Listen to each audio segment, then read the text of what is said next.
Our next conversation is going to be focusing on the youth and the youth in politics and youth in governance. Lenah is an advocate and an activist for the youth. She's our guest. Good morning, Lenah. Good morning, Latif. Good morning, Mariam and Janet. I'm glad to be here. Karibu sana. Janet is going to start us off with the day's quote. Okay. Yes, the day's quote is by Sylvie Njobati, and she says, "Young people are not the future, we are the interruption." You agree? I do. I do agree that we are in the interruption. You see, for us young people, we are not waiting for the future for us to begin to act. We are criticizing instantly. If something doesn't work out, we are raising up our arms and we are saying that this is not working for us. And allow me to add that our modes of interruption have been different over time, across different generations, across different age groups. I tend to mock the millennials sometimes and tell them that for you guys, you're so good in holding conversations, having dialogues.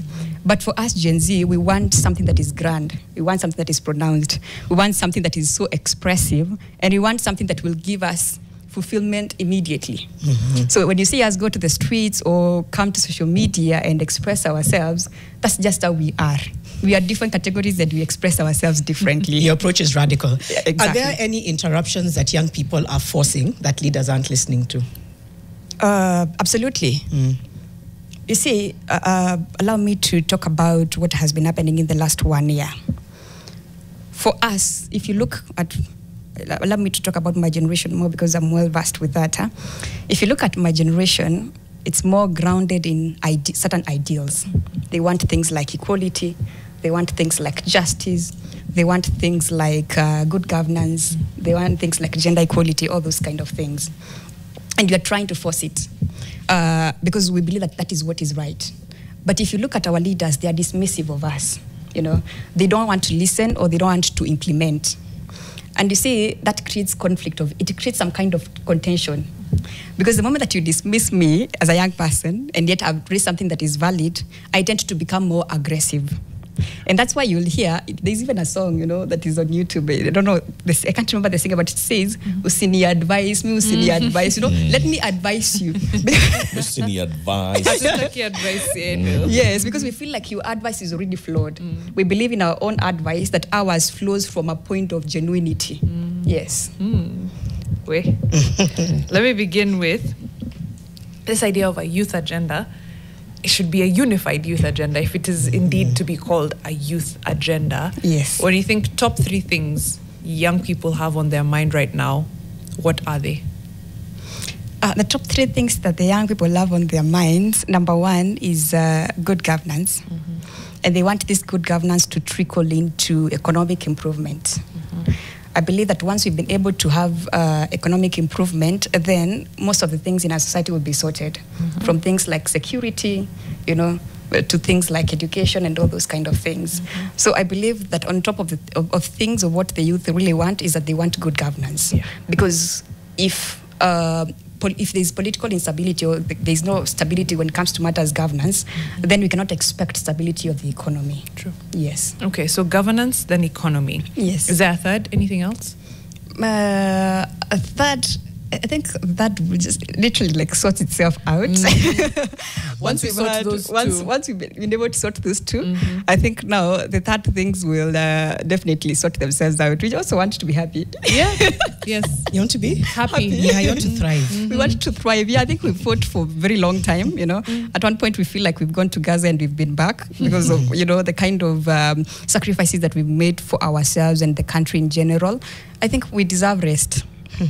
Yes. Rest and happiness and joy. Yes. Okay. For rest. Eric is that giggle was like it was that like uncle. You know, Eric, let me tell you something. Yes. When you walk in the streets of Nairobi on weekends, you realize that there are a lot of young people that are clubbing. Yes. And they're trying to get happiness or that immediate gratification from such kind of things. And it's because they lack hope. There's hopelessness. So they're trying to fill that vacuum with something else. So if at all we've not really had economic growth and all those things, then our happiness will be disrupted. And that's why you find most of the young people actually committing suicide. We saw a report that was actually printed by Nation saying that around 20 to 34 young people commit suicide on a weekend basis. So imagine on a month how many young people we lose. Yeah. Here hearing that, and I'm sort of like agree, you know, good governance will improve lives of the people. Yes. Is there some sort of unanimity or at least some level of agreement on what good governance looks like? Wow. Good governance. You know, it is hard for us to be able Not to putting you on the discuss. spot, really, from your own perspective, like you now as Lenah, Yes, right? yes. What is good governance? When we say we want good governance, but how does that look like? For me, good governance for me would be in a state whereby things are working. There is more focus on building essential critical sectors like health, critical sectors like education, and little on political, you know, downfall, you know, a lot of politics that is happening. Right. So I believe that what we've had before is we've had leaders that really focus on the political bit and leave out the governance bit. But because that one now causes some sense of more focus on politics and deprives us citizens of essential things like healthcare, things like water, the inability to be able to even prosper if you're a business person. So if you can have a state whereby really most of these institutions are working, or most of the system and leaders are doing their work, then we can be able to see the change. I have a problem with what the president, the State of the Nation address that the president gave. There's what is called the concept of growth with no development. And the concept of growth with no development says that there could be an increase in numbers. You can come and say that, you know, we've had more young people employed, we've had more healthcare systems that have been set up and all those things. But if you look at the development bit, because growth is more about the numbers, development is more about making things better. If you look at the development bit, you don't see any kind of development. So at the end of the day, it's like some kind of equilibrium. We've not made any significant step. And I believe that this happens because money goes into probably a minority, so it doesn't trickle into the majority of the people, and the people cannot be able to associate themselves with any development that has been done by the government. Yes. Are they mutually exclusive, like growth and development, or are they intertwined, where they happen successively? So you start with growth, and then growth begets development. I think it could be, yes. It could be success, you know. Successive. Successive. So you increase those things, and then they have an impact. Because then, if health is growth, would be the number of health centers, the number of health practitioners, the number of people who have access to health facilities. Then the development would be the outcome of it, which is a healthier nation. Right? So you can't start with a healthier nation and then you increase the number of hospitals. Yeah. I agree with you, actually they are. But also it doesn't just depend on that, because if you tell me we're having more health centers, we have poor equipment, we have understaffed hospitals, we have probably the government not being able to channel more money into that. You see, it's incomplete growth. It's incomplete. So I think we could say that actually growth is development incomplete. Oh, wow, development incomplete. Yeah. I like that way of looking at it, growth versus development. I don't know what the dictionary definitions of it say, but I'm curious because we've been looking for language to explain this thing of the numbers look great, but we're not feeling it. We say it like that, but maybe growth versus development is how to do it. Now, when you think of development that young people would like to see, what does that look like?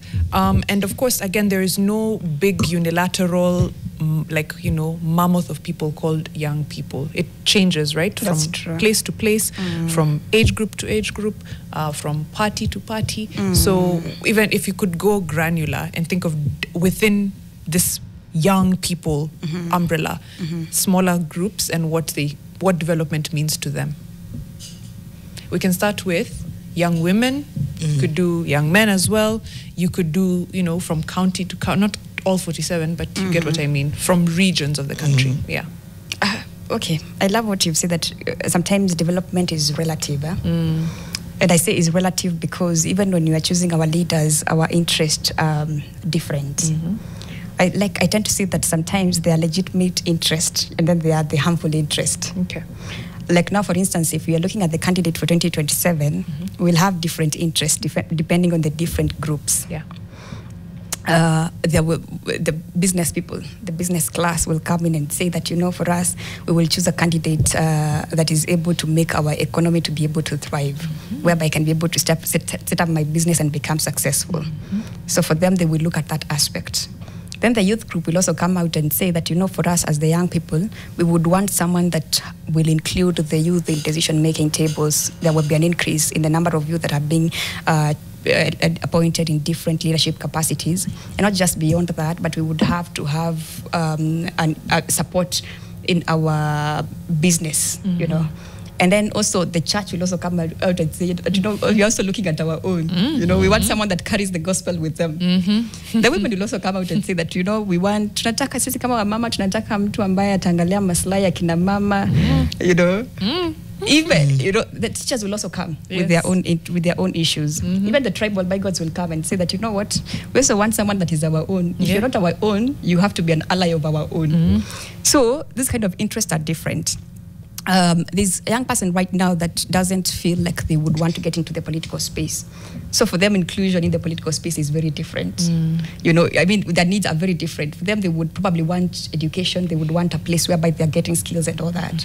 And there's another young person who probably feels like I'm a young farmer, I just want to be able to thrive in my business. I want a market whereby I can be able to sell my goods. That's also different. Right. So if you look at the categories of youth, it's, as I've told you, it's relative, depending on your needs. Right.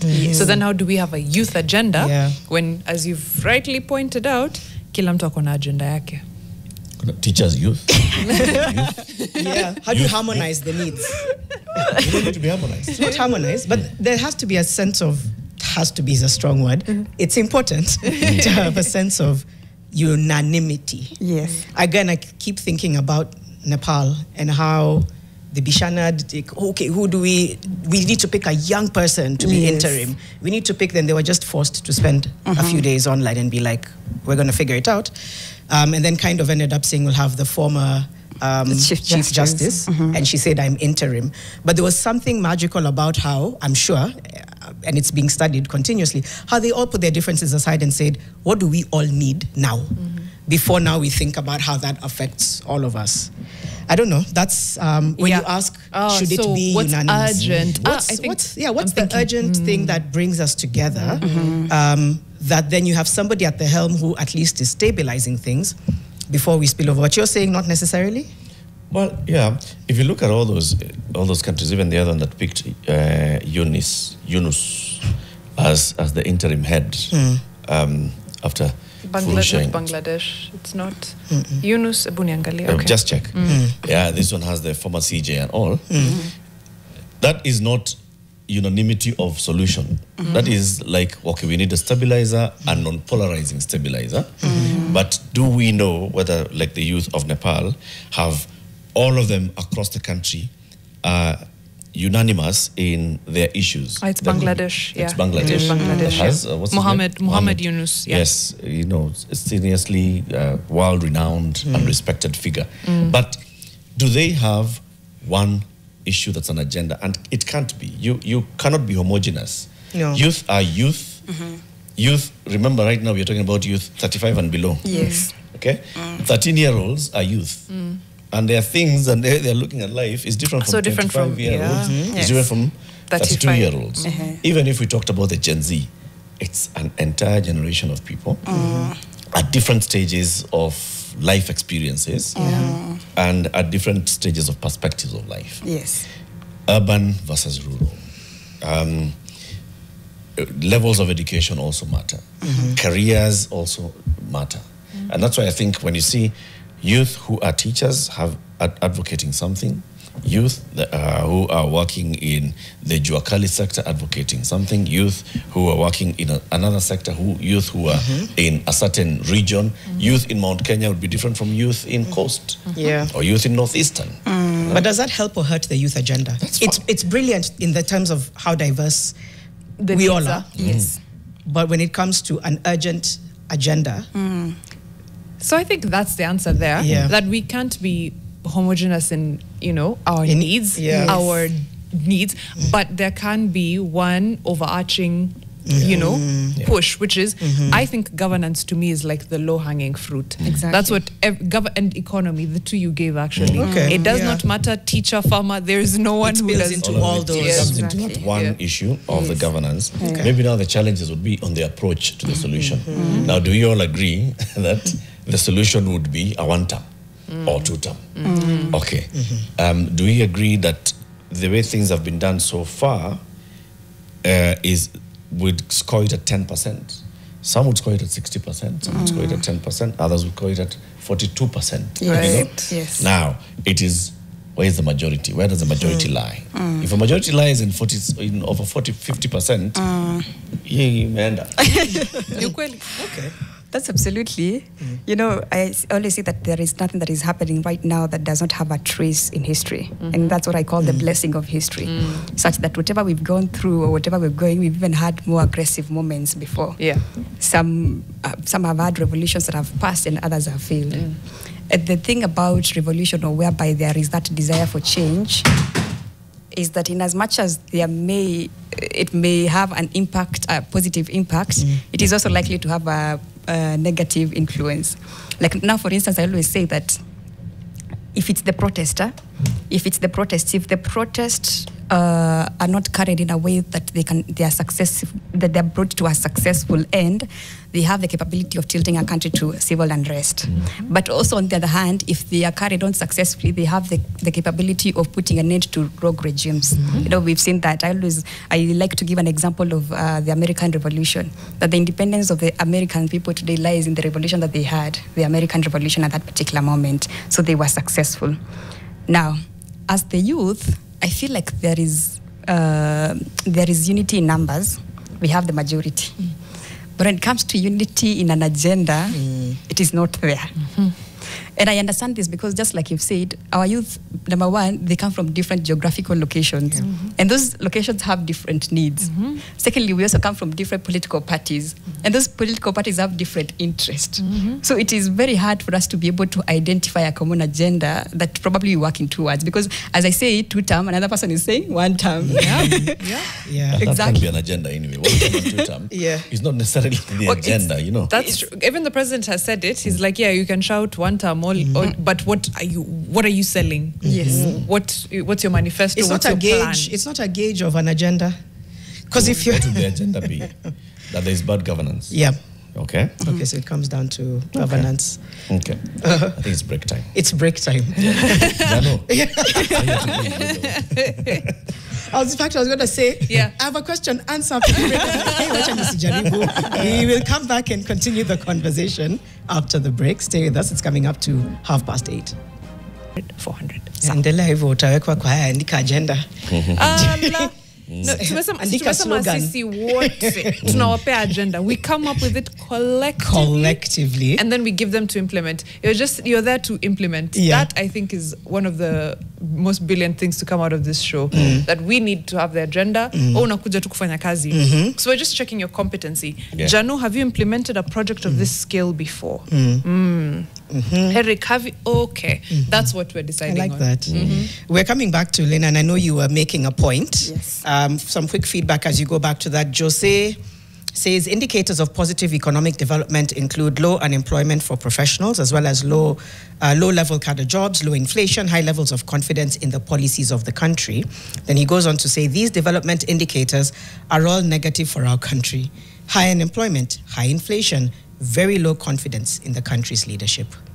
Yeah, those are just his thoughts on the indicators. But yes, you were making a point before the break. Yes, so we were saying that beyond the resistance and saying that this is not right, there has to be a way of progressing beyond that.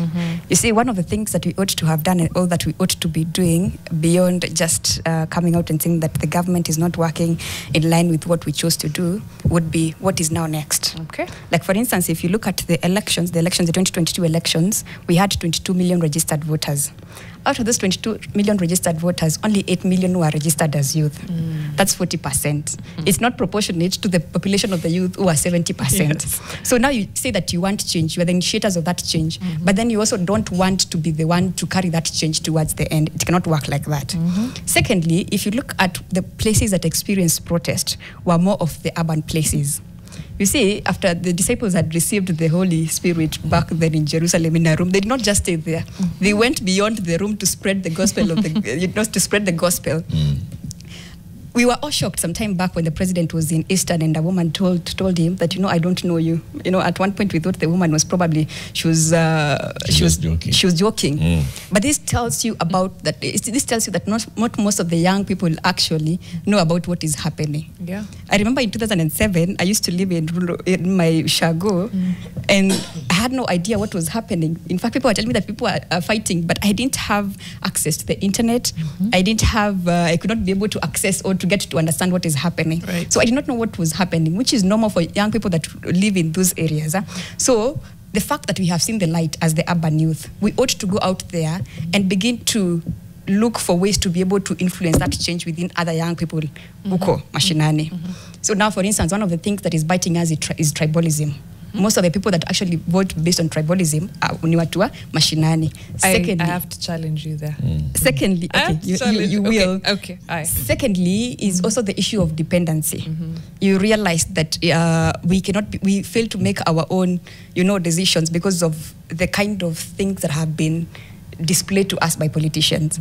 I like to call the governance space more of a theater, that is being played by politicians. Politicians being the actors, and then us being the audience. So there's what is being shown in camera and there's what is happening backstage. Behind this. Backstage, there's, reward of shares, money is exchanging hands, there's negotiations and everything. But on camera, you're being told that this is the best candidate because they will do this and this. Yeah. At the end of the day, you see that such kind of theaters don't help the people.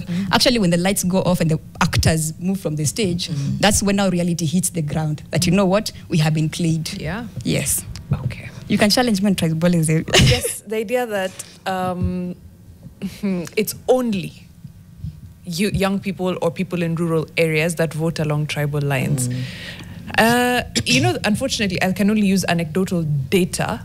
No, it's not data if it's anecdotal, but anecdotal, whatever experience. Evidence. Evidence to say that, unfortunately, people in urban areas as well vote along tribal lines. The only difference is it's a bit more hidden. It's big English coming, na. But in the ballot, still, mtuangu politics. Dare I say, no, I wouldn't say it's better. I don't know where it is better. I would need actual data for that. But in urban areas, people still do vote along tribal lines. It's just that it's a bit more hidden because it's a bit more embarrassing because it's like, It's not hidden. It's not hidden? No, it's not. Okay. It's not hidden. But I feel like anecdotally, that's what I'm saying, people hide. If you look at Nairobi, okay, how Nairobi politics organizes is along tribal lines. You'll think very much as you see a candidate and you think we have a large Kikuyu block in Nairobi, you have a large Luo block, a large Luya block, a large Kamba block. Okay? Now, that is how Nairobi politics organizes. Look at the leaders of Nairobi. You will see how they've organized, how they've come into office, and you can see their base. Right. So it's the same. That's fair. Okay? it's the same, but I feel like it's You more go to Coast, conspicuous. Mombasa, it will be the same. It will be the same. Warabu versus now the Mijikenda and the Giriama being in the majority. You go into Kwale, it will be the same. In Kwale, there are two dominant communities. Okay? It's gonna be everywhere. Tribal everywhere. Okay, but I feel like it's more pronounced. Sorry. Also, in the rural areas. In the rural areas. Okay, I was also going to say the idea that we have, those in urban areas have seen the light yes. and those in our rural areas haven't. Tuko TikTok, sisi wote, and I think they've seen the light. Hey, you want to tell me someone in the interior, somewhere? Yes. Oh, yes. Sana. Oh, yes. Sana. Oh, yes. Sana. Yeah. Okay. You'll go to the farthest corner in Mandera, for example, and people are on TikTok. What they're not interacting with is a lot of what you Nairobi people are consuming. But they're consuming news that's relevant to them. It's about relevance, right? So they'll be consuming that stuff that is relevant at that level to them. If here your relevance is because you've decided that your relevance is Ruto versus Gachagua, that may not be the relevant issue across the country. Yes. But doesn't mean that they are not exposed. It just means that hizo ni mambo zenu. Hapa, it is not an issue. And it doesn't mean theirs are not valid. Yeah. So it's about, I know, Lenah, you're going to continue your point, but we do need to move to registration because I think that's the unanimous thing, perhaps, that I think many would think is being agreed upon. But whether it's by initial numbers, etc., there isn't much talk of a lot of young people coming out to register. Like I said, it's 50-50, because some will argue, no, we are. But a lot of others say we're not seeing a lot of them coming to register to vote. Well, we heard from the IEBC commissioner in charge of voter registration expressing concern. Yes. So we know. And then we told her, number one, find people who can speak to young people. Yes. So hopefully part of that exercise will ramp up some numbers.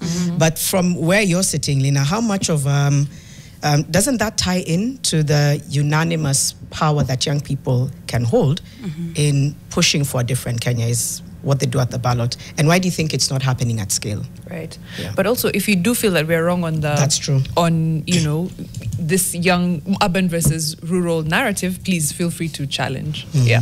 Start with that and then go to the voter registration. Let me just talk about registration, because I don't think I have anecdotal evidence like you. Okay, so then we need Based on the empirical experience. evidence. Because Yes. I'm also, I'm looking at Shags. Most of the time when I go to Shags, Yes. I can even barely afford good data.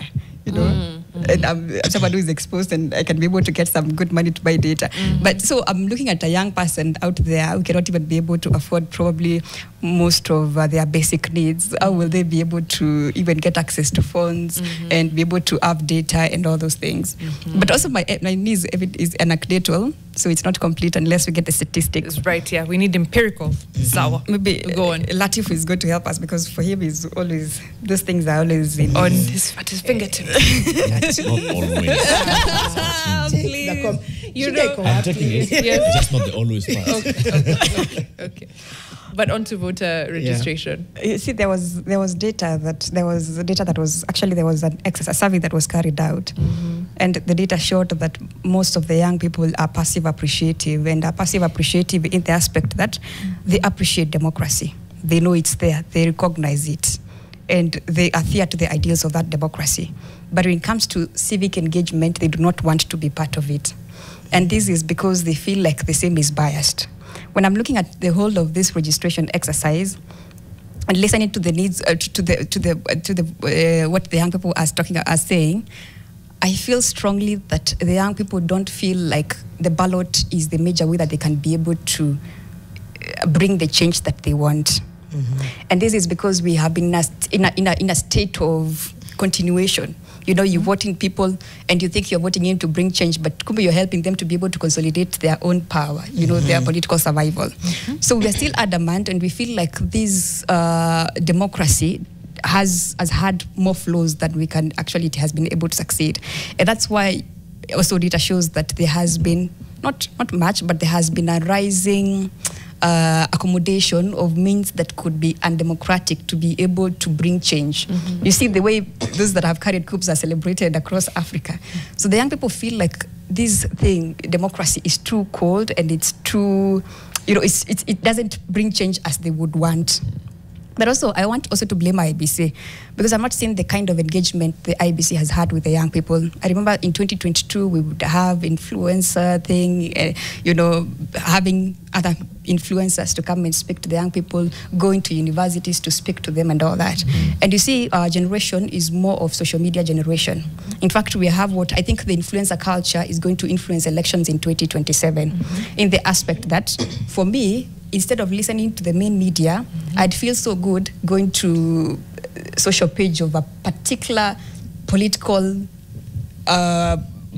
profile of someone that has influence, and they can be able to get data and get my information from there. Yeah. That's why you can see we're so heavy on things like podcasts, we're so heavy on things like just TikTok videos. TikTok, yeah. Exactly. So it's an influencer culture. And seeing that the youth are so much on influencer culture, I think also the IEBC ought to change the way they handle things and be able to conform to these young people. Right. Exactly. Which they admitted to. I agree. And that's one thing, okay?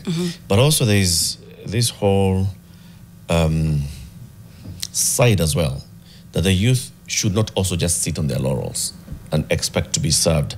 If the youth came out last year and they expressed themselves and said, you know what, we've not been sleeping, we've been awake, we've been aware, and in fact, we're going to participate in the next election. In fact, what your IEBC? There's no IEBC. There's absolutely no. It won't constitute your IEBC. Yes. Sahi. And it was constituted publicly, okay? And the issue of the voter registration being open has been opened publicly. Yes. If you go onto the social media platforms, you'll find some bits of information about the voter registration going on. Now, I wish I was seeing many questions asking, where can I register as a voter? And people saying, you see, there is not sufficient information. But you can't say that there's insufficient information. There's the reason why I've not gone to register is because IBC is not coming to me. It's because, surely, no. You've got to push yourself beyond that. I agree with you, Eric. Actually, I also feel disappointed because you see, last year when we lost most of our young people to the protest, I had hoped that because we vowed and we told them that we're going to make sure that your sacrifice is not in vain. We're going to fight for you until the end. So I was also expecting that the moment that the IBC would open the continuous registration, that I would see a lot of young people go out there to be able to register. Right. But you see, Eric, I think I'm also trying to cross my fingers and say that before the registration exercise is done, we'll see young people storming up the... So you're living on hope. Right? What did the person say last week? Hope is a very good meal in the morning, but a terrible one at dinner time. You see, I'm basing this on the culture that has been there before. That but the youth came to tell us that disrupting this culture, right? If we wanted to if we want to disrupt the culture, then you've got to demonstrate. Tulikuwa tuna disrupt culture ya bad governance. Sia last minuteness. Ndio hii pia. Kwa last minute ni bad culture. Ni bad culture. Ndio hii pia. I mean, it's got to be sustained. And especially something like this, it is so directly linked to the reason why you're raising issues about governance and feeling, actually, I want to participate better in the governance of this country. So here is voter registration. It's been open. Okay, give me the reason why the numbers would be low. Give me the reason why we are not seeing as many people registering, that we are waiting for the last minute. And then we will say, bring that enhanced voter registration where you're coming to my location. And we'll still see excuses here and there. Oh, you know, now when they come to my place, now they're saying, I cannot register for I wanted to register for Mombasa. They're telling me here they're only registering for Nairobi. I don't want to travel to Mombasa. There'll be another excuse that comes up. Live on this hope and we shall perish. She said passive appreciative. That's interesting. I think the answer is there. There's almost like a sense of feeling disenfranchised. You're like, I'm appreciative, but it's almost like there's something, not to take away what Erica said, because one side of the argument is get off your laurels and just go. Go there sobbing, go there fussing, go there throwing a tantrum, but go there pouting, but go. Yes. But I think there's something deeper that has shifted in young people's minds. I don't know, maybe it needs a deeper look. I don't know whether it's part of the trauma that was visually seen. There's something there. You've just said passive appreciative. I think if we unlock that, maybe we begin to get the encouragement that young people need. As you answer that, Charles Dungo is saying what's needed is for youth to keep focus on the fight they started and ensure they carry it to the end, or reach a compromise that is more citizen-centered than politicians-based. Yeah, even if there will be excuses used, according to Vince Akoko, it should be up to the IBC to be the bigger person and do their job. Otherwise, nothing will be achieved, I like that. He's thrown the responsibility right back. This to the register. To the, to IBC. Yeah. It is your job. You want 6.5 million voters registered. Be in their face. Be there. Until, if it's door-to-door knocking. Je, umechukua kura? Like the way they do for vaccinations. So be it. Yes. I like it. Well, you know what? Yeah. I like it. I'm taking away responsibility from the young people. IBC, fanyeni kazi yenu. Fanyeni job. It's okay. And I agree. IBC should do more. Yes. I will take you back into early 2022 when there was the enhanced voter registration exercise, and they came up and said, we are looking to register more people. Yes. And fewer people came to register. This one where they were coming door to door.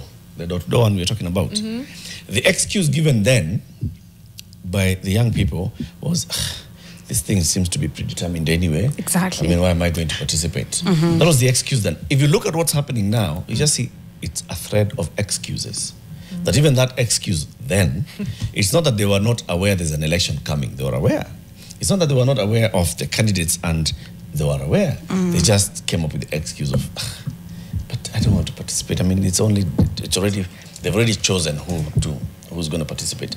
Now, the excuse is, but you're not coming to my home. They will come to your home. There'll be another excuse. But this one now already, I'm just seeing, it's the same people, same faces. What's going to change? We've got to start pushing back on that early enough and say, easy excuse zimezi. What do you think? Zimezidi. Hey, comments zinakuja as you respond. Yeah. Good morning, Fixers. KM Karaoke says, the lesson here is to form a political cooperative like the country of Guyana. I'm going to look into that. I don't know what that means.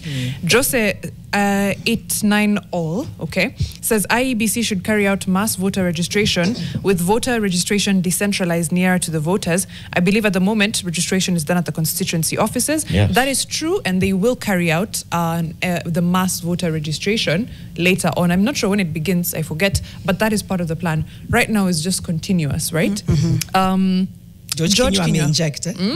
He says, nope. IEBC works, guys. People just don't give a fish. I think he's just being nice, he doesn't want to say that other one. Make them understand why they need to register. It's a governance issue. I'm assuming why they need to register. It's a governance issue. Spread the message, get people to vote, the young ones. Voting means understanding why they are doing so. Our problems are the same people. But he's liking the interview. Go on, Lenah. When Eric was talking, I felt like telling you to advise. Anyway. I'm calling you out. I'm not advising you. Yeah. I'm just calling you out. Yeah. Easy excuse. But anyway, that was on a later note. Tacky advice. What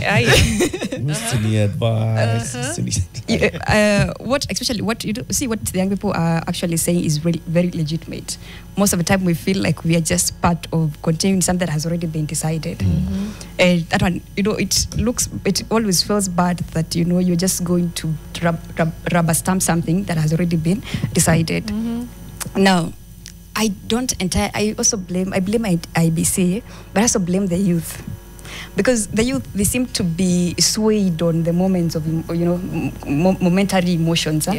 Whereby, if you're going to the streets, they're excited and, they want to go and take videos for TikTok. They want to go and post about it. They want to be part of the wave. But now when it comes to the better part where now change needs to be done, which is at the ballot, they cannot be able to do it, or they become lazy in doing it. One of the things that they do not understand is our democracy is not that solid. I like to say democracy is not the best, it's not the ideal. Democracy is not ideal, but it's the best that we have right now.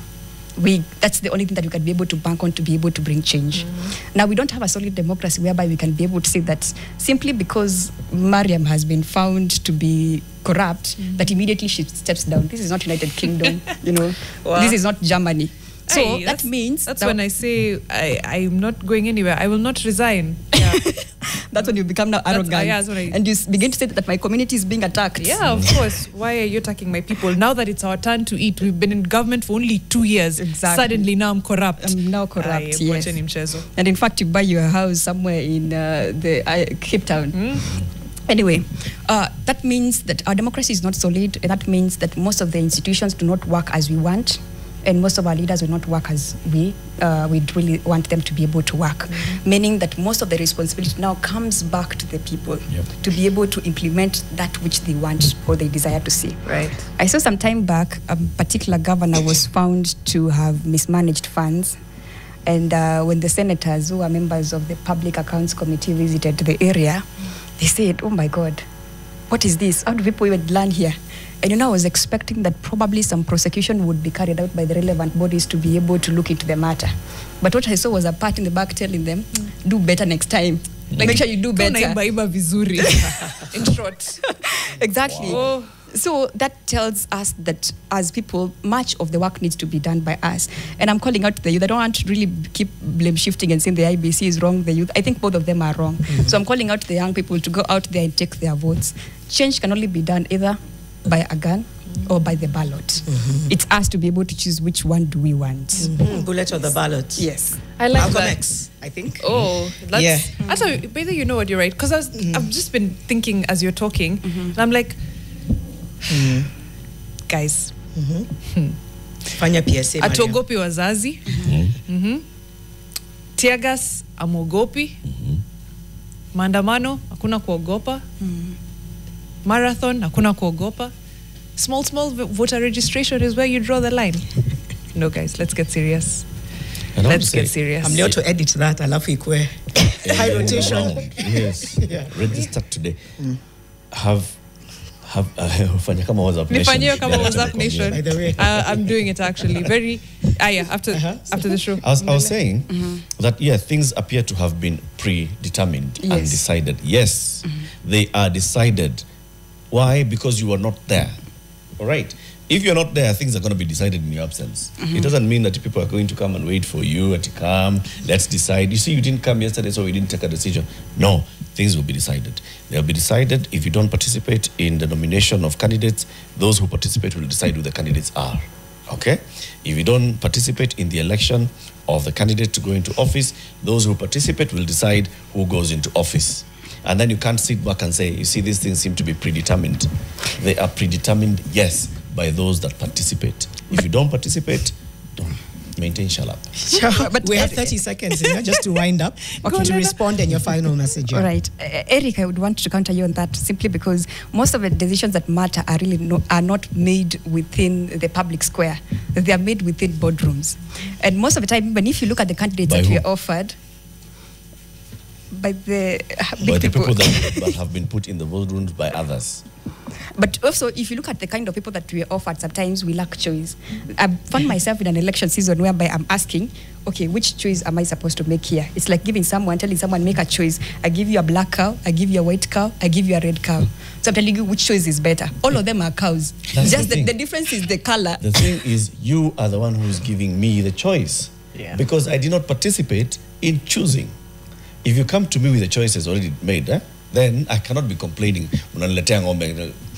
Okay, decide nilikuwa wapi. We have to pause there. Utarudi? I will. Yeah. Utakuja na case. Yeah. Say, skiza, from the last time I was here. Yes. Lenah Mati is a lawyer and youth activist talking about the youth agenda. That's the conversation we've been having. In the next hour, there's a pullout on the Business Daily that looks like this. It highlights some of the top 40 under 40 men. They dared to dream, disrupt.